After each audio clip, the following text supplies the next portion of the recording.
ओम शांति। आज के अव्यक्त महावाक्य हैं 31 अक्टूबर 2007 के। मुरली का सार है, अपने श्रेष्ठ स्वमान के फकुर में रह असंभव को संभव करते बेफिक्र बादशाह बनो। आज बाप दादा अपने चारों ओर के श्रेष्ठ स्वमानधारी विशेष बच्चों को देख रहे हैं। हर एक बच्चे का स्वमान इतना विशेष है जो विश्व में कोई भी आत्मा का नहीं है। आप सभी विश्व की आत्माओं के पूर्वज भी हो और पूज्य भी हो। सारे सृष्टि के वृक्ष की जड़ में आप आधार मूर्त हो। सारे विश्व के पूर्वज पहली रचना हो।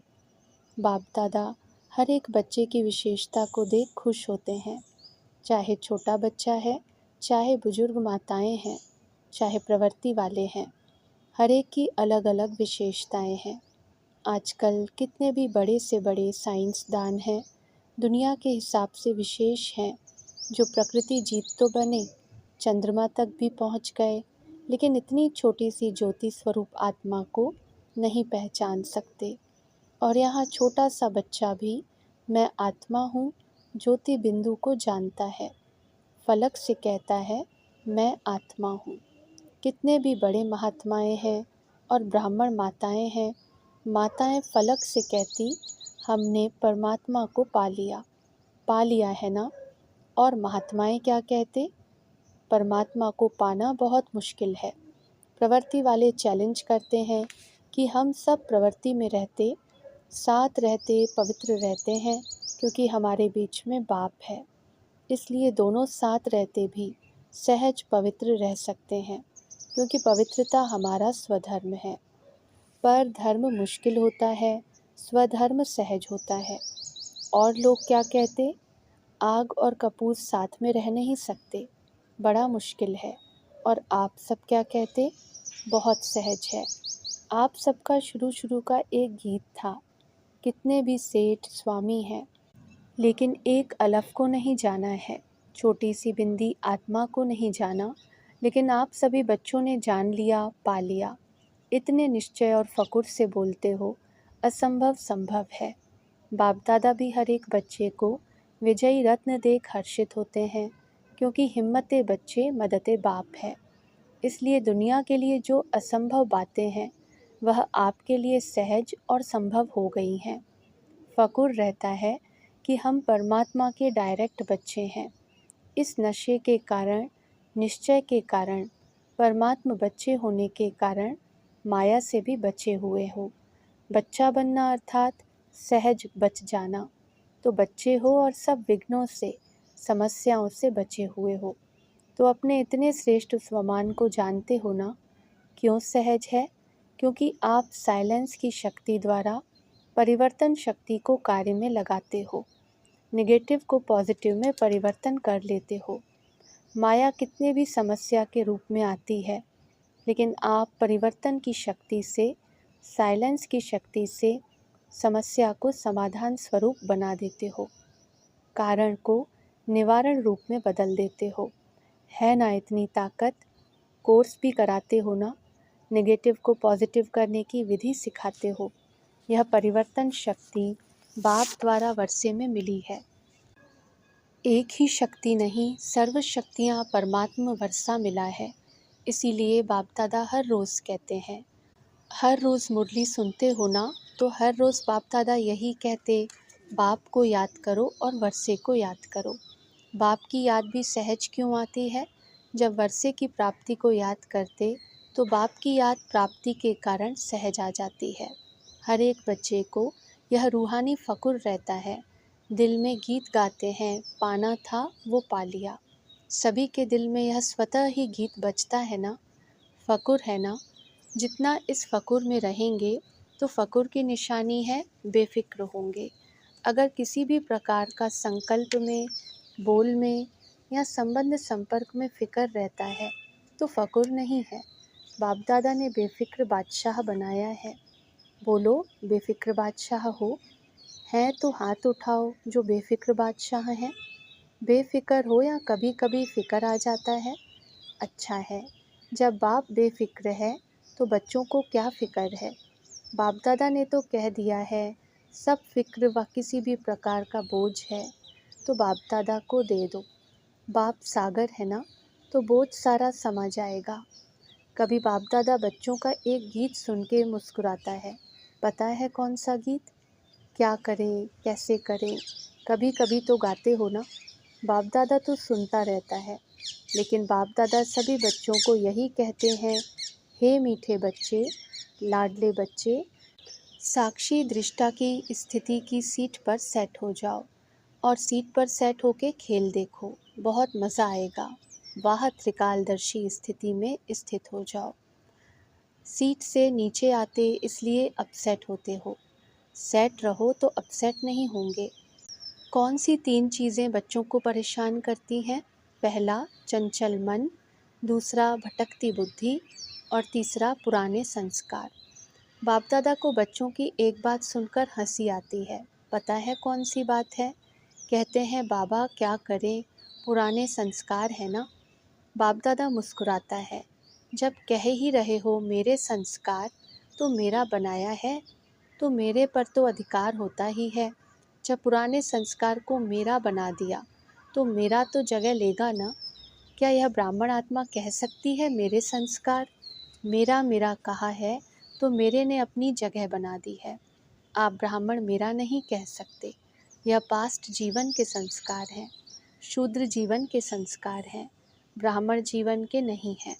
तो मेरा मेरा कहा है तो वह भी मेरे अधिकार से बैठ गए हैं। ब्राह्मण जीवन के श्रेष्ठ संस्कार जानते हो ना। और यह संस्कार जिनको आप पुराने कहते हो, वह भी पुराने नहीं हैं।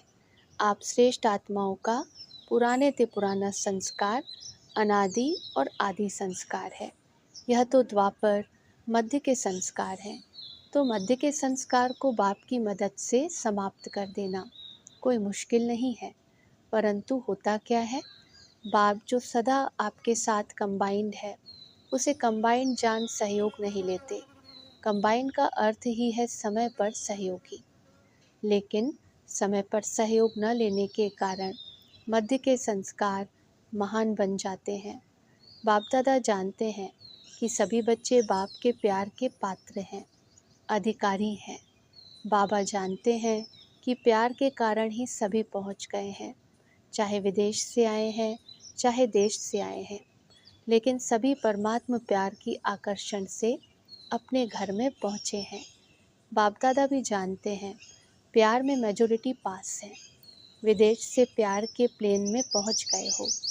बोलो, सभी प्यार की डोर में बंधे हुए यहाँ पहुँच गए हो ना। यह परमात्म प्यार दिल को आराम देने वाला है।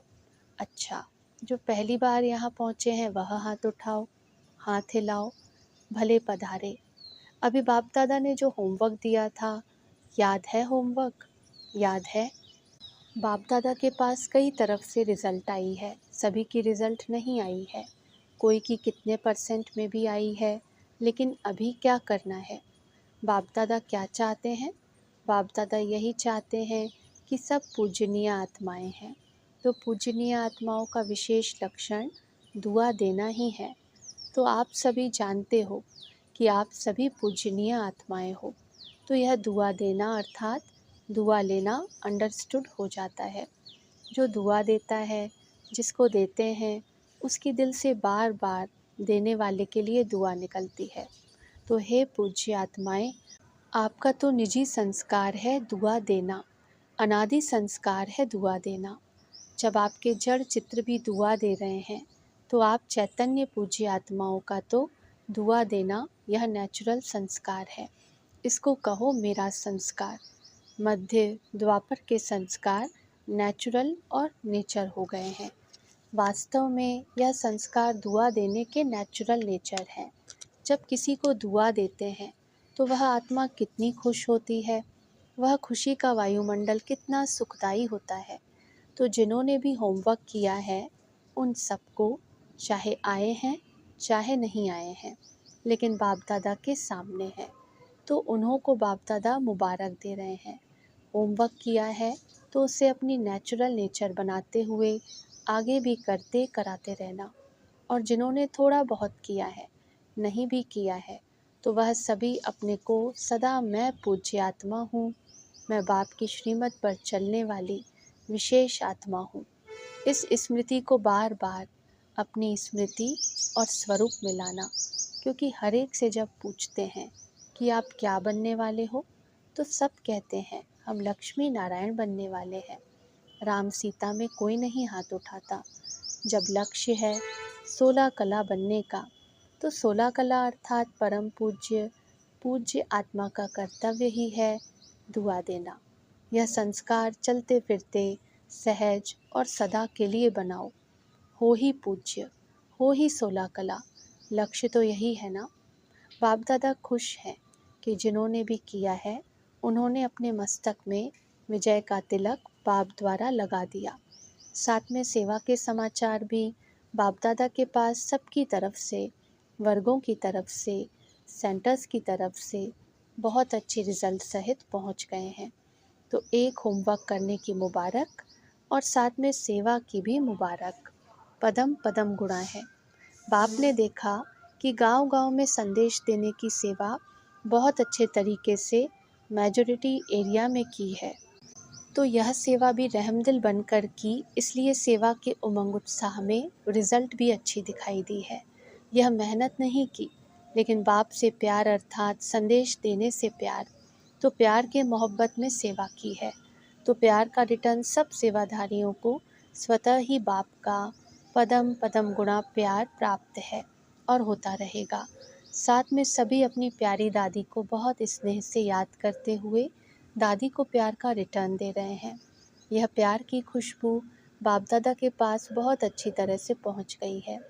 अभी जो भी मधुबन में कार्य चल रहे हैं, चाहे विदेशियों के चाहे भारत के, वह सब कार्य भी एक दो के सहयोग सम्मान के आधार से बहुत अच्छे सफल हुए हैं और आगे भी होने वाले कार्य सफल हुए पड़े हैं, क्योंकि सफलता तो आपके गले का हार है।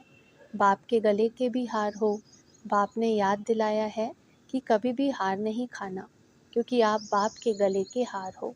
तो गले का हार कभी हार नहीं खा सकता। तो हार बनना है या हार खानी है? नहीं ना, हार बनना अच्छा है ना, तो हार कभी नहीं खाना। हार खाने वाले तो अनेक करोड़ों आत्माएं हैं। आप हार बन के गले में पिरोए गए हो, ऐसे है ना। तो संकल्प करो, बाप के प्यार में माया कितने भी तूफान सामने लाए, लेकिन मास्टर सर्वशक्तिवान आत्माओं के आगे तूफान भी तोहफा बन जाएगा। ऐसा वरदान सदा याद रखो। कितना भी ऊंचा पहाड़ हो, पहाड़ बदल के रूई बन जाएगा। अभी समय की समीपता प्रमाण वरदानों को हर समय अनुभव में लाओ। अनुभव की अथॉरिटी बनो। जब चाहो तब अपने अशरीरी बनने की, फरिश्ता स्वरूप बनने की एक्सरसाइज करते रहो। अभी अभी ब्राह्मण, अभी अभी फरिश्ता, अभी अभी अशरीरी। चलते फिरते काम काज करते हुए भी 1 मिनट 2 मिनट निकाल अभ्यास करो। चेक करो जो संकल्प किया वही स्वरूप अनुभव किया। अच्छा, चारों ओर के सदा श्रेष्ठ स्वमानधारी, सदा स्वयं को परम पूज्य और पूर्वज अनुभव करने वाले, सदा अपने को हर सब्जेक्ट में अनुभवी स्वरूप बनाने वाले, सदा बाप के दिल तख्त नशीन, भ्रिकुटी के तख्त नशीन, सदा श्रेष्ठ स्थिति के अनुभवों में स्थित रहने वाले, चारों ओर के सभी बच्चों को याद, प्यार और नमस्ते। सभी तरफ से सभी के पत्र, ईमेल, समाचार सभी बाप दादा के पास पहुंच गए हैं। तो सेवा का फल और बल सभी सेवाधारियों को प्राप्त है और होता रहेगा। प्यार के पत्र भी बहुत आते हैं, परिवर्तन के पत्र भी बहुत आते हैं। परिवर्तन की शक्ति वालों को बाप दादा अमर भव का वरदान दे रहे हैं। जिन सेवाधारियों ने श्रीमत को पूरा फॉलो किया है, ऐसे फॉलो करने वाले बच्चों को बाप दादा कहते सदा फरमान बरदार बच्चे वाह। बाप दादा यह वरदान दे रहे हैं और प्यार वालों को बहुत बहुत प्यार से दिल में समाने वाले अति प्यारे और अति माया के विघ्नों से न्यारे ऐसा वरदान दे रहे हैं। अच्छा, ओम शांति।